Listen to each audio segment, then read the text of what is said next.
Just when you thought it was safe to go back to your normal political order, COVID strikes again. According to a new report from Deadline, COVID mask mandates are returning to Hollywood, with Lionsgate as the first major studio to officially reinstate masking and daily testing. The COVID rules are apparently also returning to campus as well, with Morris Brown College in Atlanta reinstating mask mandates and other safety protocols. What's strange is the timing. Most places dropped the COVID mandates 2.5 years ago. So you can't even say that this is a seasonal thing, that every fall we're just going to need to mask up again or something. We didn't mask up last fall. We didn't even mask up the fall before that. And on top of all that, we now know, thanks to a study from Cochrane Library, the most rigorous and comprehensive analysis of scientific studies conducted on the efficacy of masks, reported even by the liberal New York Times, that the masks do absolutely nothing to stop the spread of COVID. We also now know, thanks to an admission by the former FDA commissioner, that the social distancing rule of 6 feet was completely arbitrary. We also now know that the vaccines didn't do basically anything that we were told they would do.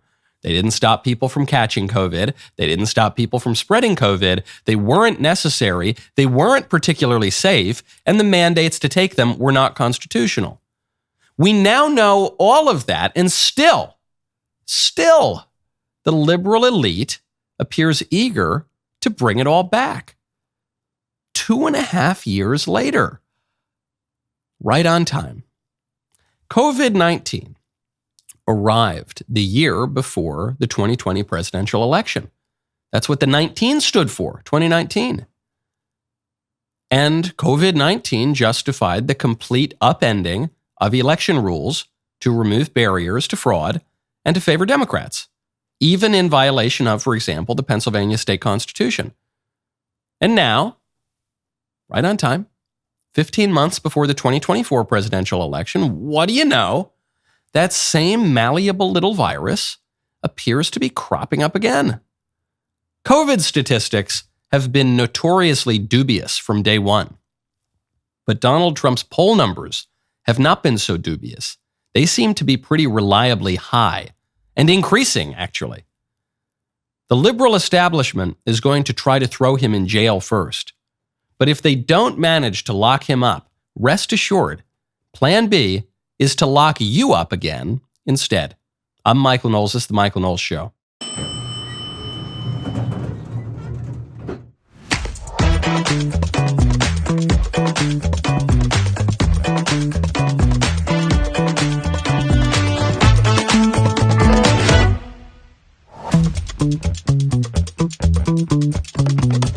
Welcome back to the show. This episode is brought to you by Good Ranchers. Get great meat at a secure price and $30 off your order with my code Knowles, Knowles. Go to goodranchers.com, use my code Knowles today. Then you can have steak and eggs for breakfast like me. Major scandal unfolding in Maui. The mayor of Maui won't say how many children are missing. This is a massive cover-up. It's basically been blacked out in the establishment media. We'll get to what's going on and why that is in just a moment. First, though, you might say, Michael, you sound kind of conspiratorial about COVID. What are you talking about? I don't think that the return, the apparent potential return of the mask mandates and the lockdowns and all that kind of stuff, that doesn't have anything to do with the presidential election. All I'm going to say is, some people got COVID right from the beginning. Some people got COVID wrong from the beginning. Some people got COVID wrong every single step of the way. Some people got it right pretty much every single step of the way. And you know I hate to say I told you so, but I'm at the very least happy to say that I was in the former camp here. I called it, guys. I called it. When everyone was saying, oh, well, actually, maybe we should mask up, I said the masks are stupid. When everyone said, well, maybe we should stay home and social distance, I said that's ridiculous, and I returned to work within 36 hours. Even after they sent me home, I called up Jeremy. I said, I got to come back to the studio. I'm going to lose my mind in my apartment. Flew around, questioned the vax from day one, said it seemed preposterous, bad idea, all these things, okay? And so, I'd just like maybe Look, if you're listening to this show, you're probably aware of how the liberal establishment used COVID-19 to its own purposes. But the timing here, I don't see how anybody with even a modicum of common sense, two brain cells to rub together, could look at this and say, hey, COVID returns for the first time in 2.5 years. Wonder why that is, right before the presidential election. What's the point of that? A big point of that is that Joe Biden is not doing well against any of the Republicans. Trump continues to lead in the polls. Trump continues to beat Joe Biden, according to head-to-head polls. And Biden's numbers are tanking.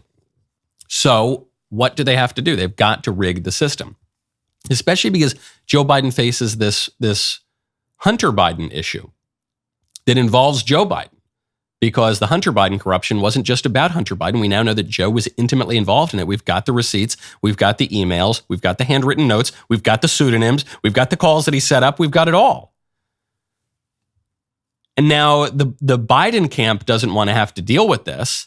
The Joe Biden camp. The Hunter Biden camp is actually using it for leverage, because Hunter Biden's lawyer reportedly threatened to place Joe Biden on the witness stand if Joe Biden's DOJ prosecuted Hunter Biden and didn't give Hunter Biden the sweetheart deal that the prosecutors tried to give him before the judge shot it down. Chris Clark is Hunter Biden's former lawyer, wrote a threatening letter to prosecutors last October, warning the department not to charge him. Said President Biden now unquestionably would be a fact witness for the defense in any criminal trial. There can be no doubt that these leaks have inserted President Biden into the case. This, of all cases, justifies neither the spectacle of a sitting president testifying at a criminal trial nor the potential for a resulting constitutional crisis. As a result of this, the DOJ offered Hunter a sweetheart deal that said, yeah, you'll get off the hook for the tax crimes. You'll be diverted. You won't even really be prosecuted for the gun crimes, and we'll just let you off the hook, and then you won't have to deal with any other future legal problems. Now, is this an example of Hunter and Joe being pit off against one another? I don't think so. I think this is the Biden family generally threatening the DOJ and the administrative government to say, hey, man, do you want to cause a constitutional crisis? I don't think so. So back away, back away. And there's some reason for that. You don't want to cause a constitutional crisis. You want to give some deference to the president. You want to give a little bit of grace to the president, just so that you don't have a group of unaccountable bureaucrats effectively running the country and undermining the way that the system was set up. But do you notice that the government is willing to do anything to avoid a constitutional crisis with regard to Joe Biden, and yet they're accelerating a constitutional crisis with regard to Trump? This is where you know this, well, let's defer to the president. Let's try to maintain the constitutional order. This is how you know it's all BS. It's just a power grab by the liberals. Because the fact that they're trying to throw Trump in prison on at least 4 fronts right now, and probably more by the 2024 election, shows you that they don't really care about a constitutional crisis. What if Donald Trump wins the election from prison? Is he going to pardon himself? What if it's at the state level? What's he going to do? Is he going to call in the federal marshals to drag him out of prison? Of course that's a constitutional crisis. The mere fact of prosecuting the leader of the political opposition in the United States is a constitutional crisis. They don't care about that because they don't care about the Constitution. They care about maintaining their power, keeping Joe Biden out of trouble, keeping the Biden family money rolling in, keeping America's influence being sold overseas to the highest bidder so that the liberal elites can continue to enrich themselves, and silencing and intimidating and outright imprisoning the conservative opposition. Now, when you want to build up your base of knowledge as an American conservative, you got to check out PragerU. Right now, head on over to PragerU.com. A majority of Zoomers support left-wing policies like open borders and socialism. If we don't reach them and change their minds, the country we know and love will be lost forever. PragerU is the leading nonprofit when it comes to influencing young people. PragerU's educational, entertaining, pro-America videos meet young people where they are online and open their minds to the truth. But they need your help. Go to PragerU.com, make a tax-deductible donation. Whatever you give right now will be tripled and have 3 times the impact. Donate $10, triples to $30. Give $100, it explodes to $300. PragerU is 100% free to everyone with no fees or subscriptions. They don't rely on ads or clickbait headlines. Contrary to what the left says, PragerU is not funded by a handful of billionaires. It's funded by people just like you. In order to keep making great content, reaching millions, and changing minds, PragerU needs your help. Head on over to PragerU.com to donate today. Even with the prosecutions, even with all the threats and the corruption, even with COVID lingering on the horizon, Trump is absolutely crushing in the polls. And I'm giving these updates in particular because we're now one day out from the presidential debate, but because the polls are not all over the place. They're not up and down and up and down. So you say, I don't know if I can really trust the polls. Or all the polls say the same thing, which is that Trump is absolutely dominating, not just at the national level, but including in the early primary states, that any potential challenger to Trump would have to win to even have a shot at the nomination. In Des Moines, in Iowa, the Des Moines Register says that Trump is up 23 points right now, 42 to 19 for DeSantis. And then Tim Scott is a full 10 points behind DeSantis, followed by Haley, Pence, Christie, Vivek, Burgum, Hurd. Who is Hurd? I remember Burgum. I actually don't even remember who Hurd is. Okay, so it doesn't matter. What about in New Hampshire? Right now in New Hampshire, Echelon has a poll out, shows Trump at 34%, so not as dominant a lead as he has in Iowa, but still he's up 20 points over the number 2 guy. That's Chris Christie. Does anybody seriously believe that Chris? Look, I'm the biggest proponent of the croissants that there is. Very pro croissants. But does anyone think that Chris Christie is going to win the Republican nomination for president? Not very many people. He could maybe pose a challenge. He could mess things up for Ron DeSantis or Vivek Ramaswamy, but he's probably not going to win it. He's at 14. Vivek is at number 3 with 11%. DeSantis is now 4th in New Hampshire, Iowa, New Hampshire, South Carolina. Trump has, I think, 150% at this point. But Iowa and New Hampshire, DeSantis has got to come in number 1 in at least one of those states, or a very close number 2 to have a shot. And he's now number 4 in New Hampshire. Not good news. You might say, well, it doesn't matter, Michael, it's silly season. We haven't had the first debate yet. People aren't paying a lot of attention to the race in the summer. People don't really know where they shake out. So who knows? Maybe DeSantis will be able to come back. Maybe he will. If all of the other candidates drop out, I guess maybe he would have a chance. But this is not like an ordinary presidential election, which is something I've been trying to impress upon people. We have not seen an election like this since 1888, the last time we had a president running for a non-consecutive second term. The point of it's silly season, no one's paying attention, let's wait until the debate's kind of rhetoric, is the notion that the American public does not know the candidates yet. So we're going to get to know the candidates at the debates. Everybody knows Trump. Everybody already knows him.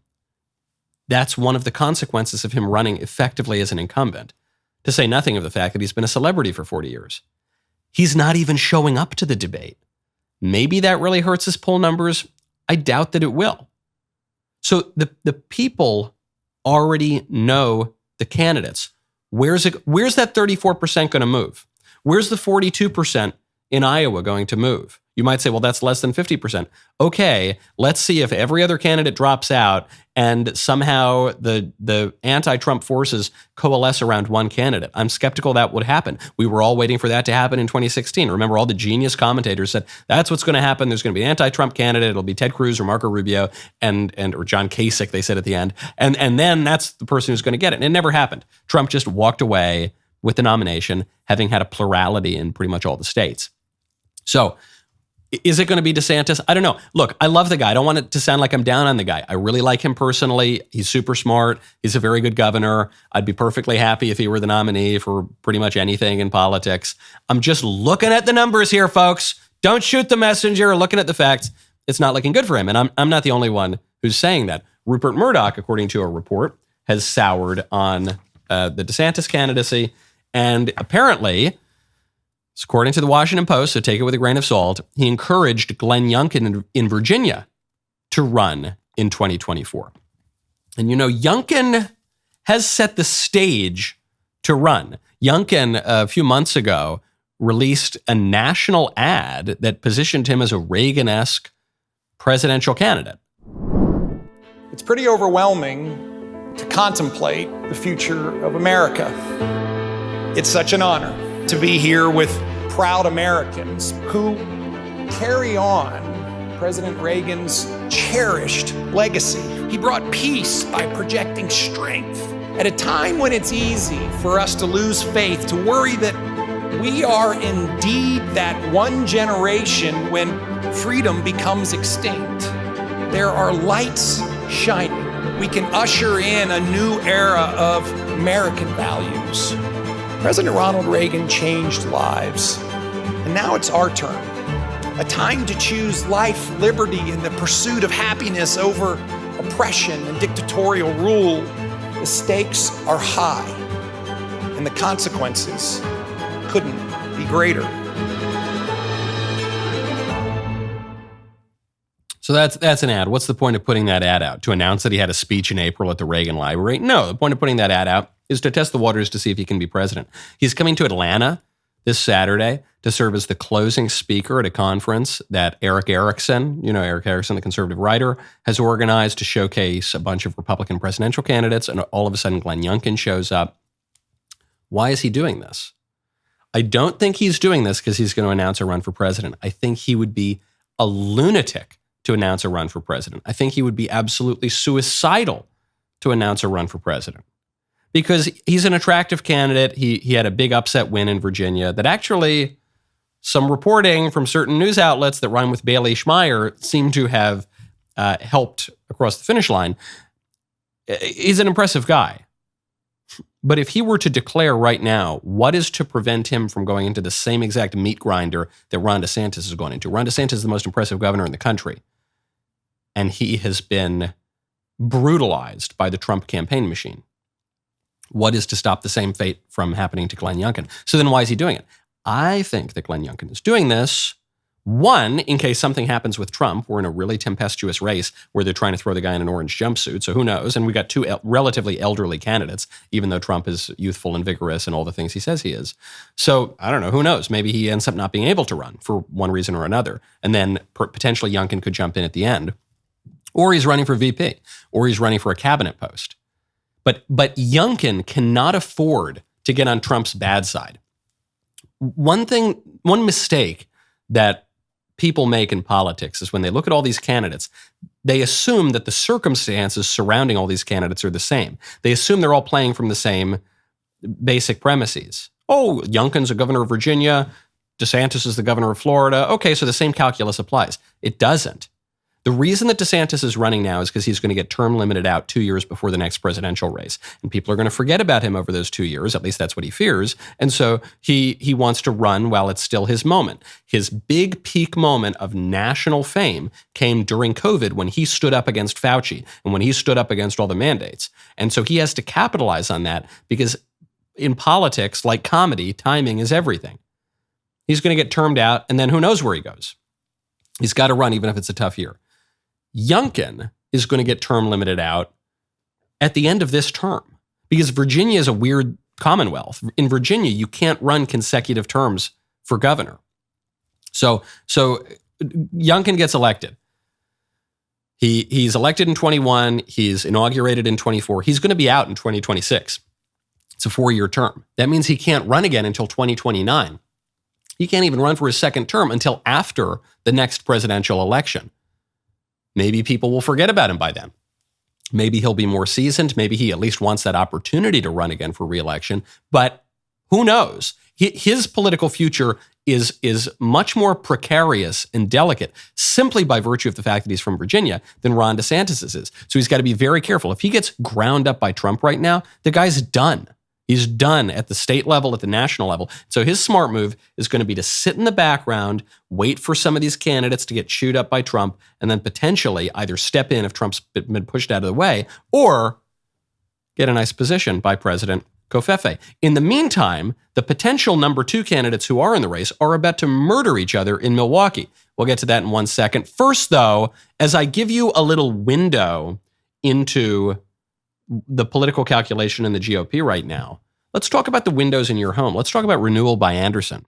Right now, text Knowles to 200-300. For most homeowners, window replacement is not something they've done before, and for many, it isn't something that they want to do, but rather something they have to do. If you've put off replacing the windows in your home because they're too expensive, I've got great news. You can now get a free in-home window consultation and a free price quote from Renewal by Andersen, a company that I've known about for a long time because my cousin works for that company, and I forgot about that until the other day. Renewal by Andersen's signature service is committed to giving you the best customer experience possible through the perfect combination of the best people in the industry, a superior process, and an exclusive product. I'm a big fan. When we're talking about stuff with your home, get the best. Get the best. Renewal by Andersen will hook you up. It's offering a free in-home or virtual consultation on top quality affordable windows or patio doors for $0 down, 0 payments, and 0 interest for a year. Text Knowles to 200-300 for your free consultation to save $375 off every window and $750 off every door. These savings will not last long. Check it out by texting Knowles to 200-300. That is Knowles to 200-300. Texting privacy policy and terms and conditions posted at textplan.us. Texting enrolls for recurring automated text marketing messages. Message and data rates may apply. Reply stop to opt out. Go to windowappointmentnow.com for full offer details. Folks, it is here. You know, things happen gradually and then suddenly, as Andrew Klavan is fond of quoting Ernest Hemingway of saying. Took 2 years to get my set. Now we've got it. It took years to get the yes or no game, the favorite game of everybody out there, the most beloved, cherished, controversial internet game show game in the world. And then it took, a solid year to get yes or no, the Conspiracy Expansion Pack. This box looks excellent. It's a beautiful pack. It's available right now. It's going to sell out just like all of the yes or no games sell out. So make sure if you want it, you go to dailywire.com/shop. We've got a new episode of Yes or No right now with my friend, Eric July. Every Hollywood superhero moving forward will be required to have at least one LGBTQ character shoved into the story. What do you mean moving forward? We're already there, buddy.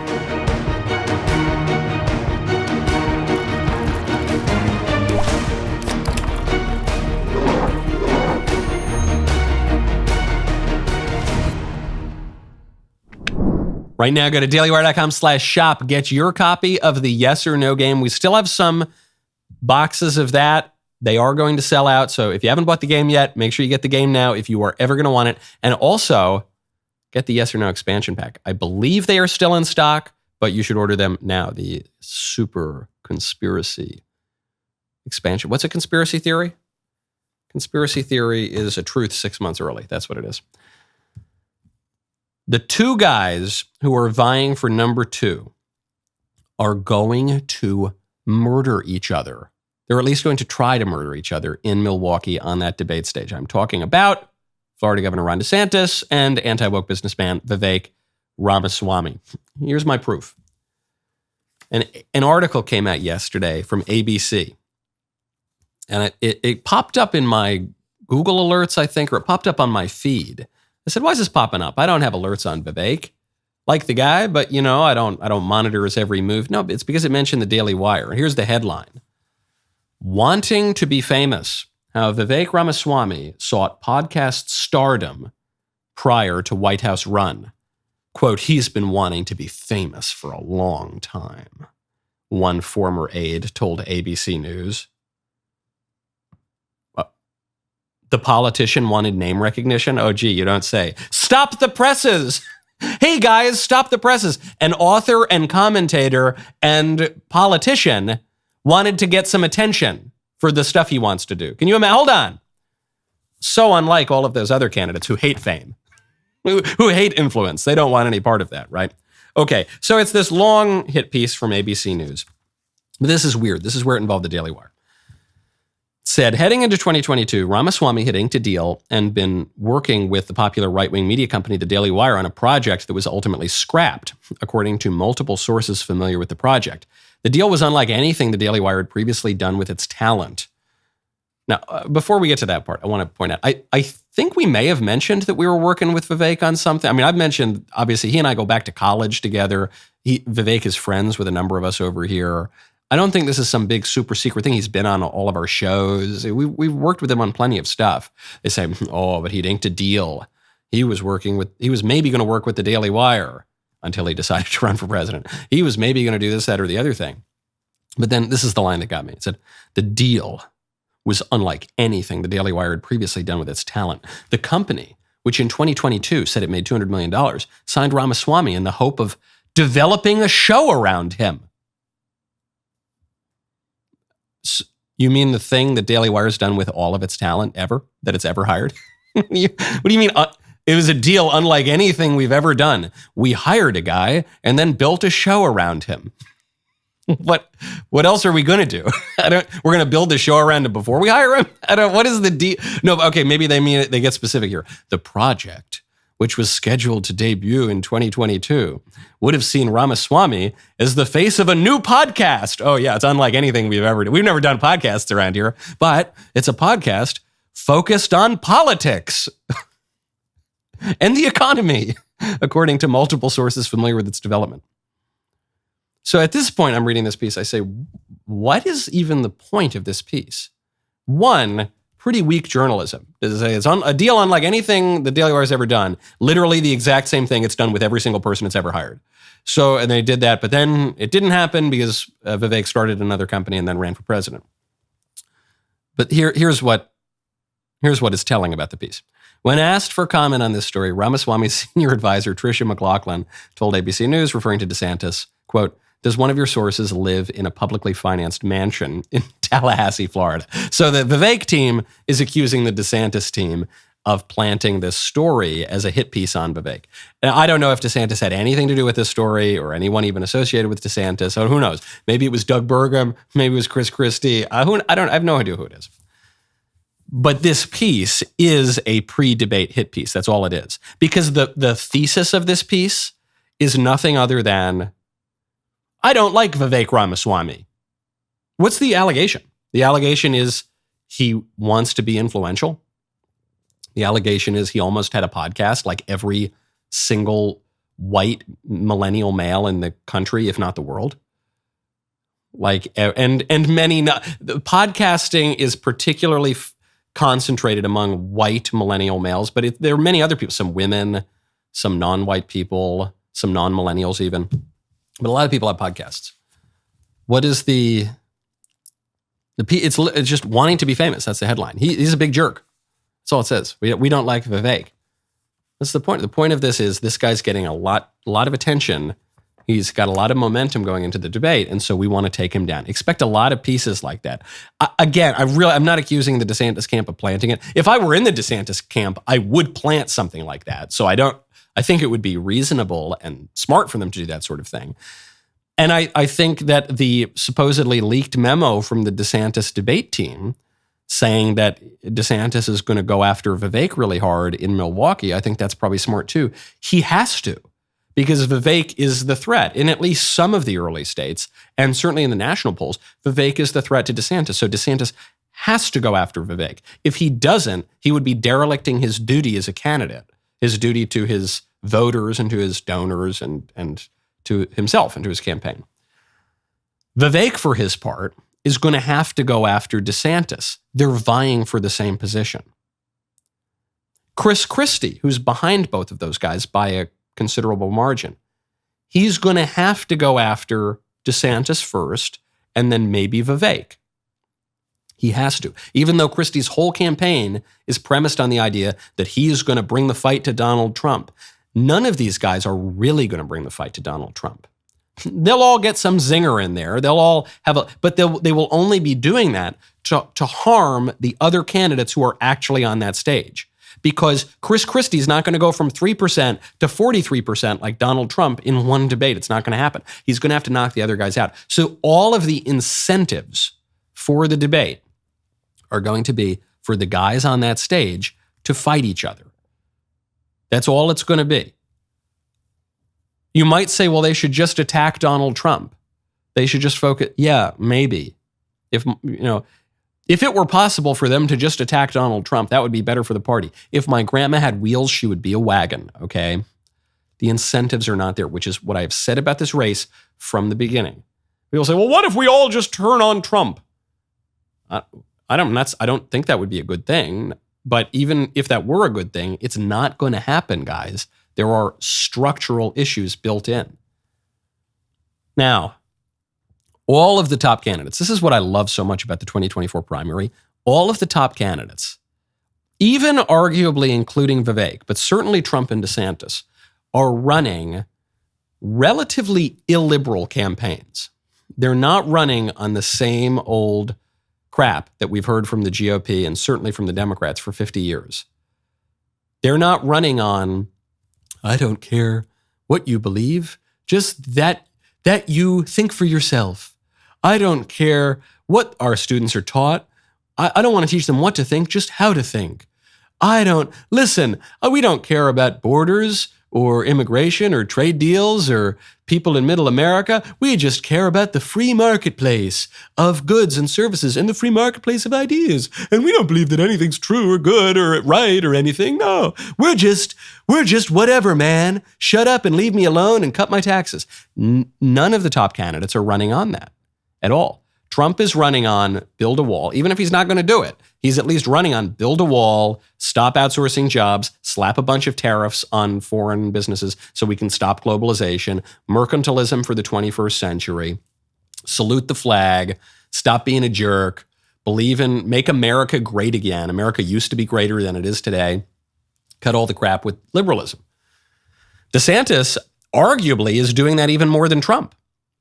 DeSantis goes in, he took over a school in Florida, a new college, and he said, we're going to kick the wokeness out of here, and we're going to put good people on the board, and we're going to ban bad things, and we're going to encourage good things. And, I know that the DeSantis team has gotten in trouble with the liberal media for supposedly banning books. And then the squishy people on the right come in and they say, he's not banning books. He is banning books. And he's right to ban books. He's banning gay porn in elementary schools. That's a good thing to do. We're for that.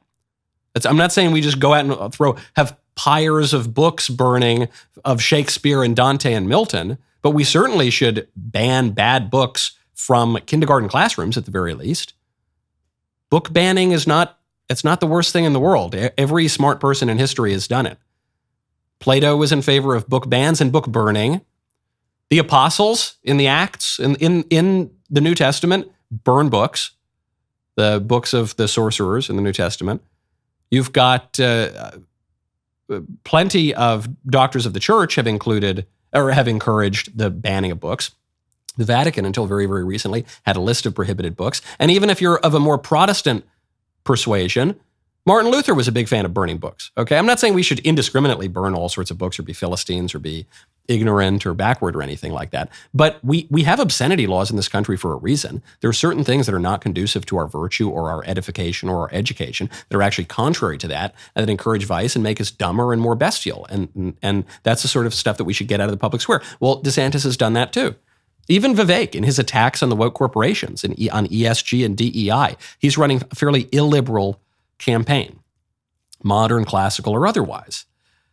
Well, we're seeing a really good example of that outside of our country in Hungary. Hungary just had a celebration of its nation's birth in the form of St. Stephen Day. St. Stephen was the first king of Hungary.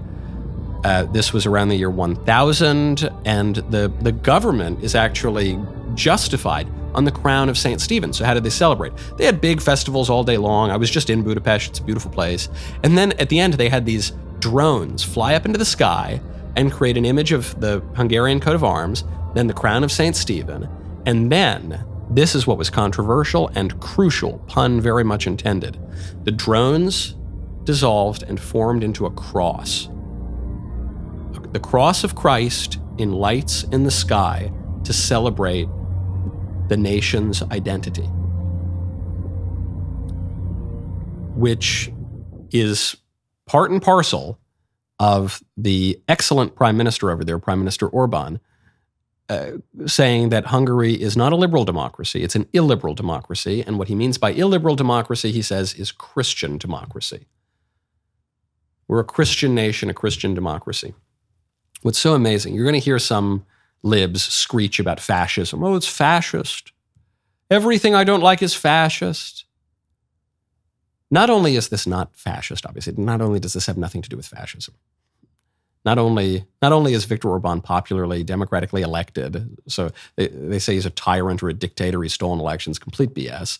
Not only is Christianity not synonymous with fascism, the fascists were actually rather opposed to Christianity, but this is the sort of thing that we did in our own country not so long ago. There's a picture from 1956. Rod Dreher just pointed this out on Twitter.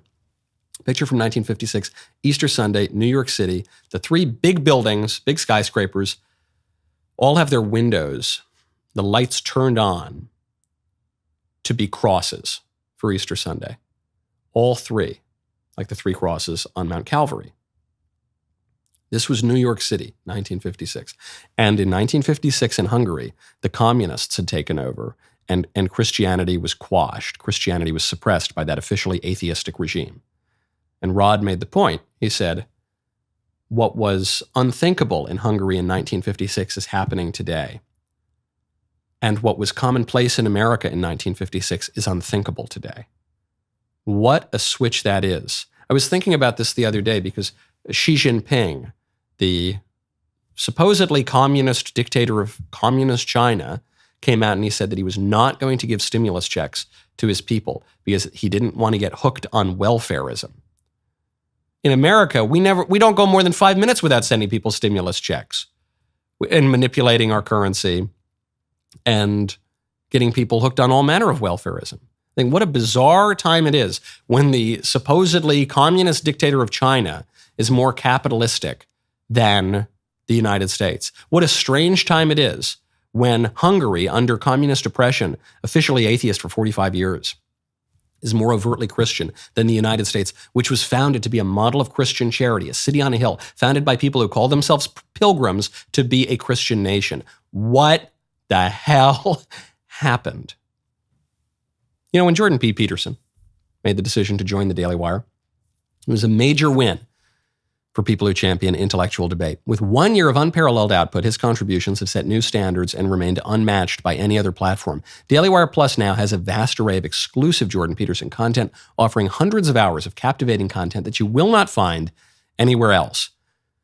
Jordan has created thought-provoking works that reshape your perspective on life, which include Vision and Destiny, Marriage and Dragons, Monsters and Men. The ands in Jordan's content make it very difficult to distinguish one piece from the next. There's so many commas, so many topics. Additionally, you can immerse yourself in discussions that nurture your spiritual side, like Logos and Literacy, and Jordan's groundbreaking series on the Book of Exodus. I haven't even mentioned his Beyond Order lecture series or his extensive archive of lectures and podcasts.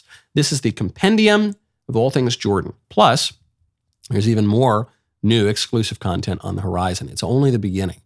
By becoming a DailyWire Plus member, you will embark on an unforgettable experience that will fuel your thirst for knowledge and inspire personal growth like never before. Go to dailywire.com/subscribe to become a member today. My favorite comment yesterday is from Alex Clare, who says, is Michael now the boss of Jeremy and Ben or something? His set is now by far the coolest. Thank you very much. You know, Jeremy is off in Hungary. Ben is in Florida. When the cat's away, the mice will play. This is, I decided, while everyone was out of Nashville, I was going to take all the resources of the Daily Wire, stop them from going to any other silly project that we don't need, and funnel them all into my set. And I think it was money well spent, okay? I think it was money well spent. Before we move on from Hungary, I was very impressed by Hungary. The final objection that people are going to make to a big cross in the skies, they're going to say, well, what if you don't believe in Christianity? What if you don't believe in the rainbow flag? I don't believe in the rainbow flag. I believe in the rainbow, which is a sign of God's promise never to destroy the world again in a flood. But the rainbow flag is something else. I don't believe in it. I don't think it's true as a matter of human nature. I don't think it's good as a matter of virtue. And I think that pride, which it represents, is the queen of all vice. So I'm quite opposed to the rainbow flag. Barack Obama lit the White House up in a rainbow flag. Joe Biden just put not only the rainbow flag, but the kind of terrorist rainbow flag, you know, the really threatening one with the and the BLM and all that kind of stuff, put that right in the center of the White House portico, flanked by American flags, an obvious violation of flag code, to say this is our sacred symbol. All cultures are going to have sacred symbols. In Hungary, what they say is, I heard this from the mouth of the government ministers. They say, look, we don't really care what you personally believe. And they prove it too. The Jewish quarter, for instance, in Budapest is probably the nicest Jewish quarter anywhere in the world, including Israel.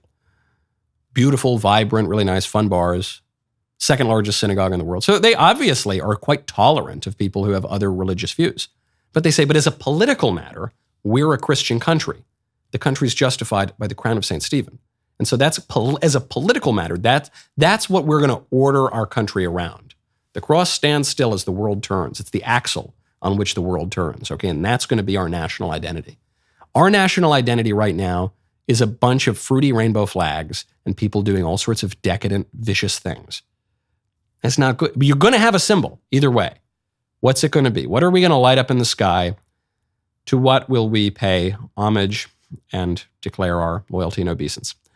Speaking of our brave new world, Cuba has just taken a major step toward a cashless economy. Cuba, which makes sense, it's a tiny little communist island nation, so they've got a lot of control over the economy there. The Cuban government just said that entrepreneurs can no longer take out more than 5,000 pesos in cash. That's $20. Businesses can no longer take out more than $20 a day in cash, which is going to force the businesses to do their transactions electronically, which is going to give the government a greater ability to spy on the citizens and figure out what kinds of things they're purchasing, control black markets, obviously, but also to control what goods are being legally purchased. If they don't like the Cubans are buying too many beans, they'll shut down that. If they don't like that the Cubans are buying too many cigars, they want to ship those cigars off to more lucrative markets like in China, they're going to shut that down too. And this sort of thing is coming to the United States. There's a push for a digital currency here. You saw this during COVID. This was one of the convenient consequences of COVID lockdowns for the liberal establishment is that there was a coin shortage, you remember? So, sorry, we just can't take cash. I guess you're going to have to pay online, and then we're going to have to see your bank statements, and then we're going to have to shut down your money. Political dissidents have had their banks shut down. You saw this with Nigel Farage in the UK. It's not just in the US either. In the UK, Nigel Farage, major opposition leader over there, was debanked because they don't like what he does. They don't like his political activities. After all, that's the man behind the Brexit. That's going to happen here. So what are we going to do about it? We should resist it. We should definitely resist it. But it's most likely going to happen. Our individual use of cash is not going to stop this. Our cultural coming together through civic associations to say we're going to use cash, it's not going to stop it. We need a political solution. This is where the politics is downstream of culture thing falls flat. This is where the libertarian dream that we can all just act individually and that will reshape the political order comes up a little bit short. This is happening. This will happen. Short of political action to stop it, we're going to have the cashless society. Even with political action, we might have it, but that's going to be the only shot we have of stopping it. Now, the political action will be spurred in part by individuals gathering together in various cultural ways. The Biden administration couldn't push the vaccine mandate until enough Americans had voluntarily taken the vaccine that it had a significant base of political support that the remaining people wouldn't be able to cause too much trouble. That's true. It's a complex interplay of features, but we need a political solution. And it's a nice sign in the GOP that the top candidates all recognize that fact. And the candidates who might be more inclined to get rid of the government or not use the hand of the state or whatever, they're all polling in the single digits right now. Before we go, Maui, the mayor of Maui will not say how many children are missing. What we've been told is that officially there are about 100 people who have died in the fires, but there are 1,000 people missing. Now, how many days later? Here's what the mayor of Maui has to say. I don't know. I wish yes, I knew you do. How many children are missing? You know. I wish I knew the answer to that. I would be happy to answer that. You have no estimate as to how many children are missing? I guess Nothing? we can end this right now if you guys want. Sorry, this is one of the biggest questions that the people of Lahaina have, but you don't want to answer it. It always takes one or two to ruin it for everybody. Please, this That's is our what first, happens. this is our only Well, we opportunity. could say that about you. You ruined it for You're everyone. end it shortly. You're welcome to say it. You're the media. You can say whatever you want. You're a disaster. All right. Okay. Please, sorry, you're You've been the worst mayor we could possibly imagine. You won't even wait. Respect. for your turn. Respect what? This is the most dismal response we've Please, ever had. You won't wait for your turn. You want to shout over these guys that are legitimate. Why don't you give them the are real legitimate answers media, then? so. Give them the real answers. That's not his question. Let him. Yeah. You can go. Yeah. Oh, Sorry. Good on the journalist. I'm all for being respectful in these kinds of things. But first of all, there aren't that many journalists there. So the mayor of Maui is trying to deflect. He says, it's not your turn. Not your turn. He's like, give me an answer. How many kids are missing? Oh, we don't know. Yeah, we don't know. No big deal. Okay, moving on. He says, what the hell you mean you don't know? You don't know? Days later? This seems like a cover-up. Yeah, well, sometimes one of these guys is going to ruin it for everybody. Ruin it for everybody? There's like 5 journalists here. You're not answering the most important question. What's going on? This is most likely a major scandal. The liberals tried to deflect and say, oh, the Maui fires, they were caused by global warming. It was the sun monster. Okay, look away. No one believes that. No serious person believes that. So the question is, was it the incompetence of the government that should have mitigated the threat of wildfires, that acknowledged the threat 4 years ago and did nothing about it because it diverted all of its resources into fighting the sun monster, the imaginary, scary, catastrophic apocalypse man in the sky? Or was it arson? We know that there's been a ton of arson set off by radical environmentalists in Maui and throughout the rest of the world in recent years. We know that there are hundreds of these incidents that occur regularly. So which is it? Either way, not good. And now we hear potentially 1,000 people, lots of them children, just burned alive, the roadblocks, complete mismanagement. Every time an illegal alien child at the border caught a cold during the Trump administration, it was national headline news, AOC pretending to cry outside the gates. But 1,000 people potentially dead in Maui, many of them, if not most of them, children, and nothing, a media blackout from the mayor. Should be a major national scandal. Nothing, which doesn't tell you very much about the Maui administration, doesn't tell you very much about global warming. It tells you a lot about the media. That's what it tells you. And it tells you a lot about how the liberal establishment in this country works and how the political order works, especially as we approach elections. Got other focuses here. We got to worry about COVID, folks. Rest of the show continues now. You don't want to miss it. Become a member and use code Knowles, KNWLAS, at checkout for 2 months free on all annual plans. It is Tuesday. You know I can't talk about on YouTube or they'll cast me into the outer darkness. So we talk about it in my brand new set on Tuesday. We'll see you over there in a minute.